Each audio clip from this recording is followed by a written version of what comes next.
Pour aborder maintenant ce bicentenaire du premier bateau à vapeur sur le Léman et les lacs suisses, je passe la parole à notre conférencier de ce soir, Didier Duchois, vice-président de l'association Patrimoine du Léman, responsable du centre de documentation du musée du Léman, membre de la commission du patrimoine de la CGN et auteur et co-auteur des différents ouvrages sur le Léman et ses vapeurs. Je tiens encore une fois à le remercier vivement d'avoir accepté au pied levé de nous présenter ce sujet. Je suis ravi, par cette occasion, de mettre en lumière ce passionnant musée du Léman, qu'à ma grande honte, je n'ai découvert, visité, pris le temps de visiter que jeudi dernier. Vous avez la parole. Fondé en 1954 à Nyon. C'est le lieu où l'on garde toutes les archives, les objets comme les archives papier qui sont en rapport avec la CGN. Et donc nous sommes propriétaires, parce que la CGN a décidé de donner à la ville de Nyon et à son musée l'entier de ses archives et l'exploitation de ses archives, ce qui fait qu'on peut en mener des travaux de restauration qui sont intéressants et qui sont historiquement maintenant de qualité par rapport à ce qui avait pu être fait dans les années 60 et 70. Donc je remplace M. Descoppet, le président de l'association des Amis des bateaux à vapeur du Léman, et je vais vous faire quelques remarques sur les premiers bateaux à vapeur dont on a déjà cité les noms, mais dont on n'a pas encore donné toutes les qualités. Donc ce qu'il faut savoir, c'est que Edward Church était à Genève pour trouver un lieu pour éduquer son fils, qui s'appelle Edward Church Junior. Et donc les deux Church ont été en effet on va dire, les promoteurs des bateaux à roue à aube et à vapeur, non pas uniquement dans la région donc, de Bordeaux, mais également ailleurs en France, sur le Rhône, le Léman, les lacs suisses, y compris Constance, et enfin les lacs alpins, Côme et les deux autres lacs de l'Italie du Nord. Donc cette entreprise était importante. Edward Church était un ami personnel de Robert Fulton. Robert Fulton étant l'inventeur, soi-disant, des machines à vapeur, mais ceci est un peu controversé dans le sens que le marquis Geoffroy d'Aban avait visiblement inventé la machine à vapeur avant lui, mais malheureusement n'avait pas réussi à faire fonctionner son idée aussi bien que l'américain. Donc Edward Church a été promoteur de cette invention.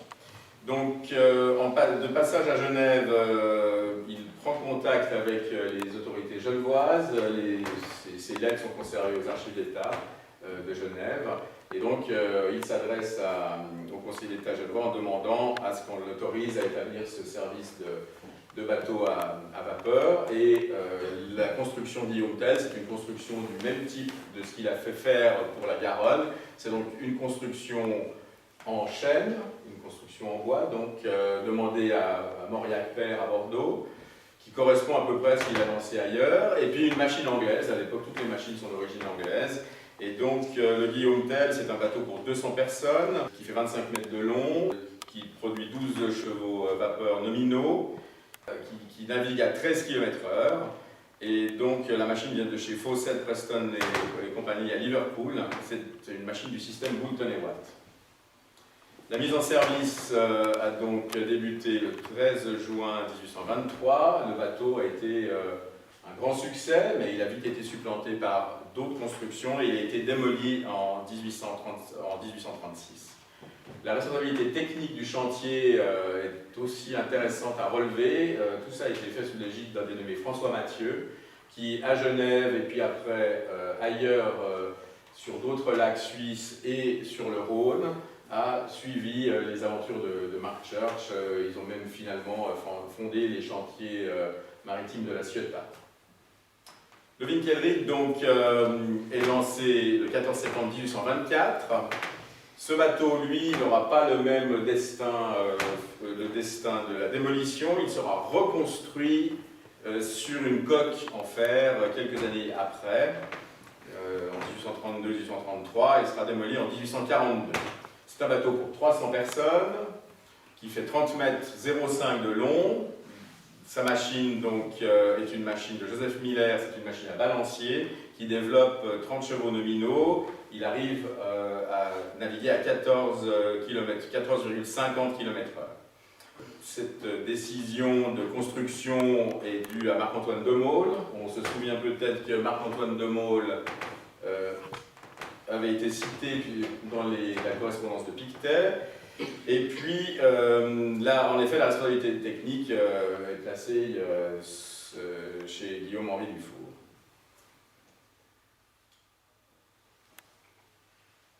Voilà encore le Winkelried.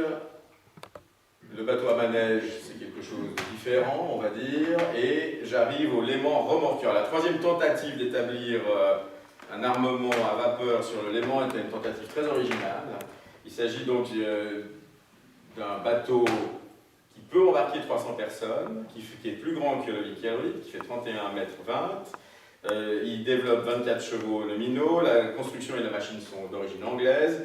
Cette tentative d'établir un service donc, de passagers, marchandises et éventuellement de remorquer les barques à voile latine, les cochères et autres embarcations dépourvues de propulsion mécanique fera long feu parce que simplement les propriétaires de barques préfèrent naviguer avec le vent qui était gratuit plutôt que de payer un passage au Léman remorqueur. Donc cet armement est liquidé très tôt en 1827, mais ce bateau est très important dans le sens qu'il a transporté le duc d'Orléans, futur Louis-Philippe, roi des Français, et sa famille le 15 ou le 16 juillet 1826, d'Ouchy à Chillon en fait. Et c'est la première fois qu'on a vraiment une personnalité, disons, aussi importante qui emprunte un bateau à propulsion mécanique sur le Léman. Je passe ensuite à la quatrième tentative, qui est une tentative donc, vaudoise, le Léman vaudois, ou Léman tout court, qui est un bateau alors, beaucoup plus ambitieux pour 500 personnes, 40 mètres de long, 60 chevaux nominaux, 17,50 km/h. Actuellement, 17 km/h, c'est la vitesse de navigation de l'horaire de la compagnie des bateaux à roues, à aubes et des bateaux à hélice du lac des Quatre Cantons. Donc, vous voyez, on est en 1826, on a déjà la même vitesse sur l'eau que ce que l'on a actuellement à Lucerne.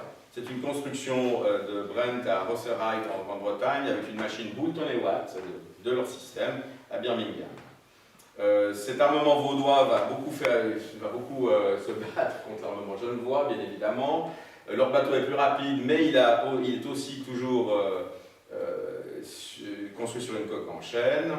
Ce qui fait que, quand il s'agira d'être plus rapide et plus efficace, on va le reconstruire donc, sur une coque en fer en 1837-1838 et le bateau tiendra plus longtemps que les autres, il sera démoli qu'en 1856 pour laisser la place à un Léman numéro 3.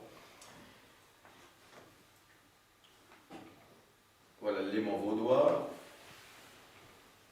Et ça nous amène à une autre tentative, la cinquième tentative genevoise, donc le 25 juillet 1837. On lance, il s'est donc écoulé quand même près d'une dizaine d'années, puisque les affaires sont plus aussi intéressantes, puisque maintenant il y a 4 concurrents qui se battent pour le même nombre de passages. Donc le 25 juillet 1837, 9 ans après le lancement du Léman vaudois, on lance l'Aigle, toujours pour 500 personnes, qui fait 38,60 m, qui développe 80 chevaux nominaux et qui atteint la vitesse de 20 km/h. C'est une construction et machine Miller et Ravenhill, donc anglaise de nouveau.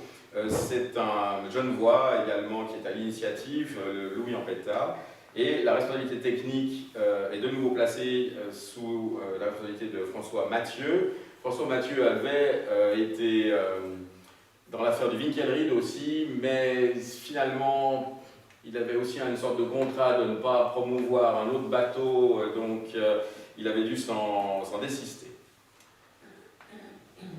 Le plus intéressant des bateaux qui aura perduré pratiquement 80 ans en navigation, pratiquement par tous les temps, 10 mois par an, c'est l'Helvétie.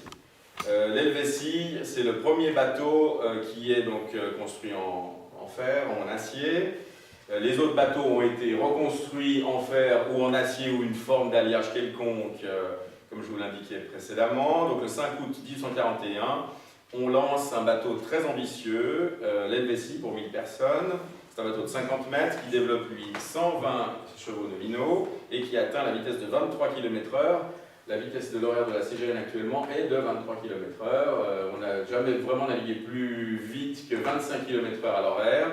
Et donc, à 23 km/h, ce bateau va pouvoir naviguer jusqu'en 1918, chaque année, en étant déjà à la même vitesse que les grands bateaux qui seront lancés plus tard. C'est une construction et une machine de Ditchburn et Mer en Angleterre. Et donc la particularité de ce bateau, c'est que c'est le premier bateau à vapeur à moyenne pression. Les autres bateaux sont des bateaux à basse pression.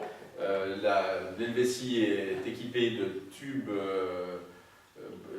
et de bouilleurs qui lui permettent d'avoir une pression de service plus élevée, ce qui effraie un peu les riverains. Et d'ailleurs, il y a eu plusieurs accidents. Et ce bateau a été commandé par Henri Hay et Charles Binet, toujours sur la responsabilité technique donc, de François Mathieu.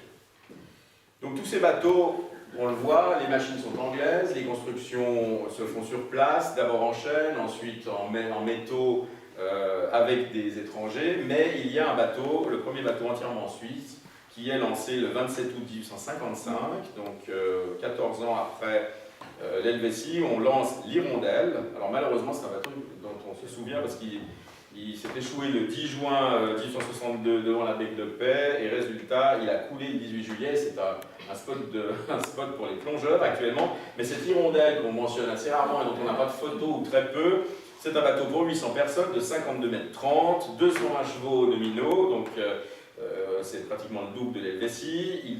Il est également fait pour naviguer à 23 km/h.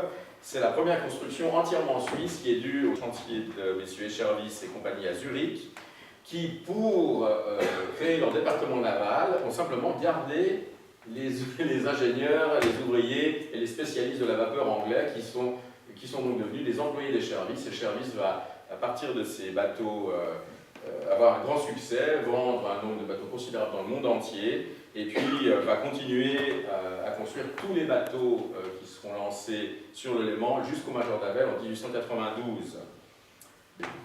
Ce que je peux dire encore, c'est donc qu'il y a quelques bateaux qui vont essayer de faire une concurrence aux bateaux rapides que je viens de vous exposer. Ville de Nyon, Drance et Chablais, qui sont des constructions françaises, qui sont plutôt des constructions pour fleuve qui ne vont pas durer.